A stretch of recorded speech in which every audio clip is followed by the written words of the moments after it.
No, you've been quoted as saying that, when you started Wikipedia, um, you also like to remind people that the media landscape was also very different then, Yeah. when a lot of people today would not would openly say, "I can't even believe the New York Times." Nobody was really saying that in 2010, were they?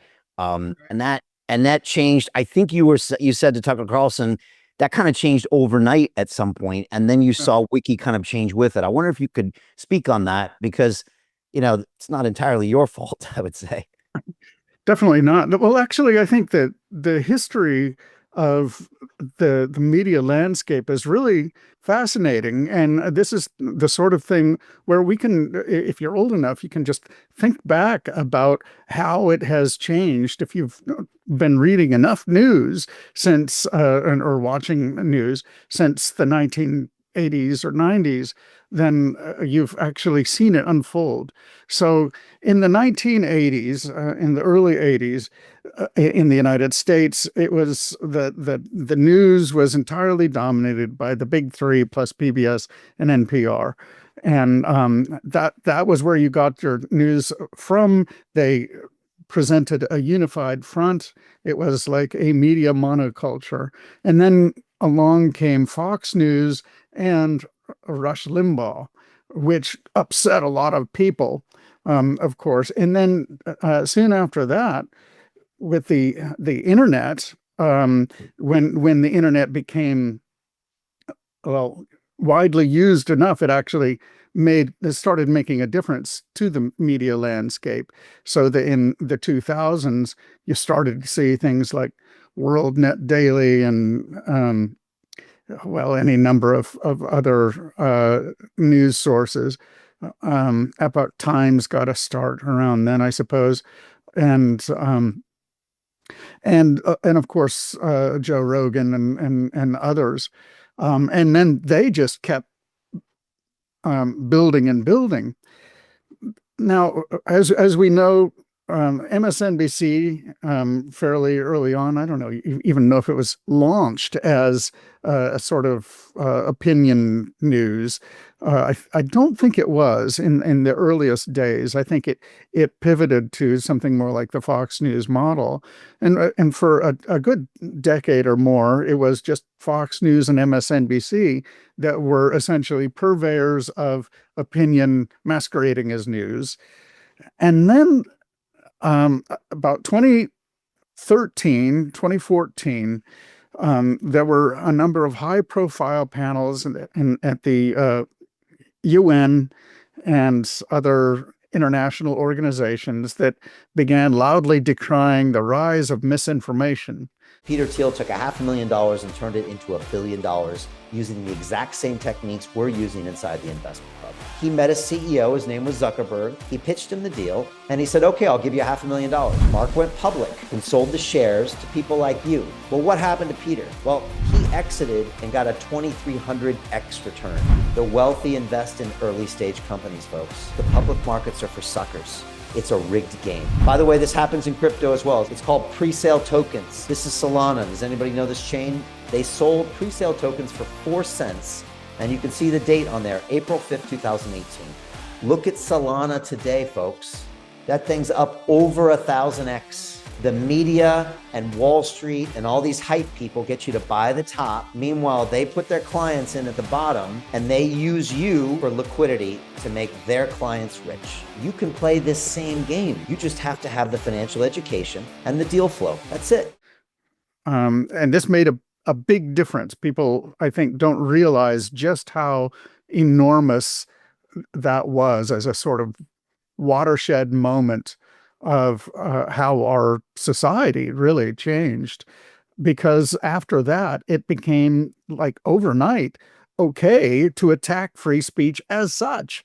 I remember just being shocked at my erstwhile liberal friends um, mocking free speech as freeze peach, right? Back 10 years ago or so. And again, overnight, um, basically in the days of Brexit and Trump's first election, all of the media began to be just as opinionated as Fox News and MSNBC. It was really shocking to a lot of us, of course. And I suppose the youngest adults out there today don't even remember a time when most of the media was actually making an attempt to be more traditionally unbiased, I guess, even if they weren't succeeding very well. And so now we get to the point in 2017, I believe it was, maybe 2018, on Wikipedia, a page was started called the Perennial Sources page, and it was a list of various media sources of various kinds. So not just broadcast news and newspapers, but all kinds of blogs and nonprofit organizations and think tanks and whatnot. They were all listed there as major sources, and they were color coded. The ones that were color coded green could be used without attribution except in footnotes. So the things that they said could be repeated in Wikipedia's own voice, even if they were quite biased, right? Things that were in yellow generally were discouraged. It's like yellow means caution, and basically those things you certainly had to attribute any alleged facts to those sources. And then there were two or three other gradations of credibility on the Perennial Sources page.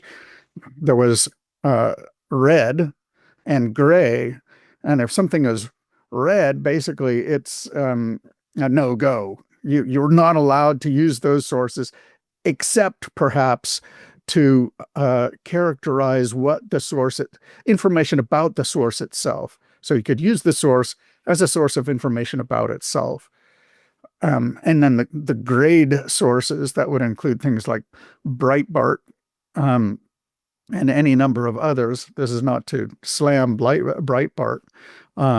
They couldn't be used even as a source for themselves. They were in the software. It's impossible to link. That the software will stop you from linking to those sources. So what happened as a result of this effort to organize the Wikipedians' opinions about how different sources could be used, it quickly became obvious that the liberal center-left sources could be used, or progressive sources, generally speaking, unless they were extremely radical and anti-establishment. And basically all conservative sources between, again, 2017 or so and, I don't know, maybe 2021, they were all essentially blocked from being used. And the only ones that are called conservative are ones that are very much establishment conservative. So we're talking about the Wall Street Journal and the Telegraph. And beyond that, very little. To continue watching the rest of the episode for free, visit our website londonreal.tv or click the link in the description below. Hi, it's Brian Rose from London Real. You probably know that we've just recently been re-platformed on YouTube after 25 months completely in the dark. The truth is, I really need your help. What I really need you to do is click on that subscribe button right now, like this video, and maybe even leave a comment or share the link with friends. We're really fighting against an algorithm that's tried to keep us quiet for so long. And the more subscribers we have, the more people watch our content, the better guests we can bring you, the better content, and we can continue transforming lives. We've been doing this for 14 years now. I want to do this for another 14 years, but I really need your help. So click on that subscribe button, like the video, leave a comment, share this, and we're going to continue to bring you more and more great content. Thank you.